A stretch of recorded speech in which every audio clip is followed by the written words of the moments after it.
और एकता का स्वरूप जो इसने रचा, देश का मानचित्र पल भर में बदला।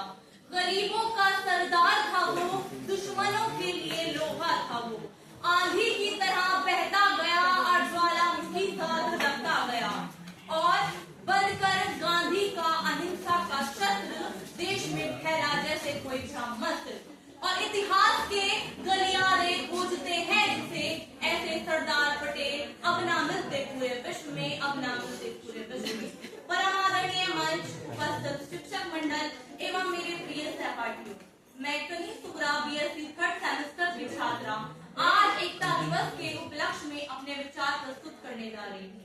जैसा कि हम सभी को पता है कि भारती की धरा की लगभग 562 छोटी बड़ी रियासतों का एकीकरण कर स्वतंत्र भारत संघ को एक नया रूप देने वाले उस लौह पुरुष, भारत के विस्मार, शेर हिंदुस्तान सरदार वल्लभ भाई पटेल जी के बारे में, जिनका जन्म 31 अक्टूबर सन 1875 ईस्वी को हुआ था। उनके पिता का नाम झावेर भाई पटेल और उनकी माता का नाम लाडवा देवी था, और केवल 18 वर्ष की आयु में उनका विवाह झावेरबा के साथ कर दिया गया था। परंतु उन्होंने अपनी पढ़ाई को कभी बीच में आने नहीं दिया, और 22 वर्ष की आयु में उन्होंने मैट्रिक की परीक्षा उत्तीर्ण की। मैट्रिक की परीक्षा उत्तीर्ण करने के बाद उन्होंने जिला अधिवक्ता की परीक्षा उत्तीर्ण की और वकालत में अपना कदम रखा, और वो एक सच्चे वकील बने और एक सच्ची वकालत की, और वो करते थे।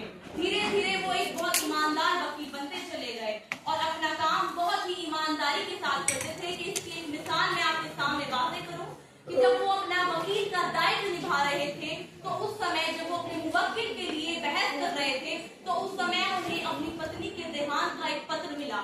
उन्होंने वो पत्र लिया और उसको पढ़कर अपनी जेब में डाल दिया। जब बहस समाप्त हो गई तो सभी लोगों ने उनसे पूछा कि सरदार पटेल जी, उस पत्र में क्या लिखा हुआ था? आपने बताया कि उस पत्र में मेरे पत्नी के देहांत की खबर थी। सब लोग बहुत आश्चर्य हुए कि आपने उस वक्त अपनी बहस क्यों नहीं करी। तो सरदार पटेल ने कहा कि मैं अगर उस समय चला जाता तो ये मेरे मुवक्किल के लिए अन्याय होता, मैं उसके साथ अन्याय कैसे कर सकता हूँ। ऐसे हैं हमारे सरदार वल्लभ भाई पटेल, ऐसे शेर जैसे कलेजे की मिसाल इतिहास में विरले ही मिलती है। धन्य हो गई धरा हिंद की, जो भारत भूमि पर जन्म लिया और खंड खंड कर जोड़कर जिसने अखंड भारत का सृजन किया, अखंड भारत का सृजन किया। मान्यवर, कोई भी इंसान महान बनकर पैदा नहीं होता है, बल्कि ऐसा कि अगर वो इंसान इस दुनिया से चला जाए परंतु वो लोगों के हृदयों में जीवित रहता है। मान्यवर, ऐसे ही हमारे सरदार वल्लभ भाई पटेल हैं। उन्होंने हमारे इस देश के लिए बहुत सारे कार्य किए। अगर वो ना होते तो हम इस स्वतंत्र भारत की कल्पना नहीं कर सकते थे। वो हमारे प्रथम प्रधानमंत्री और प्रथम गृह मंत्री के रूप में साबित आए, और उन्होंने लौह पुरुष के नाम से भी सम्मानित किया गया।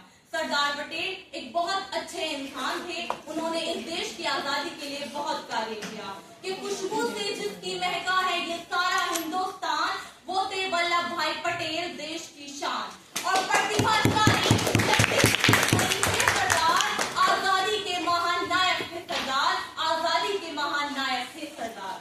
मान्यवर, इस देश का सृजन, इस देश का सृजन और इस देश का भविष्य एकता पर निर्भर करता है।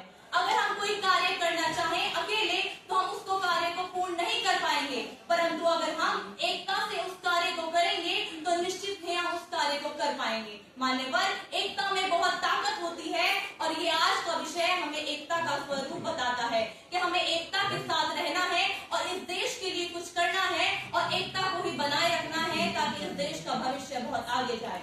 मान्यवर, उनके जन्म दिवस को 2014 से हमारे देश में एकता दिवस के रूप में मनाया जाता है, और उनकी सबसे बड़ी प्रतिमा सन 2018 में नरेंद्र मोदी जी, हमारे देश के प्रधानमंत्री ने उसका मूर्ति का उद्घाटन किया।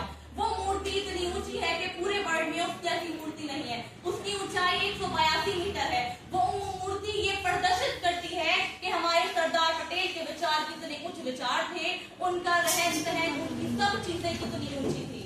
और सन 1950 को 15 दिसंबर में उनका निधन हो गया, और उन्होंने अपने अंतिम समय में ये कहा कि मैं भारत वर्ष का हरदम अमिट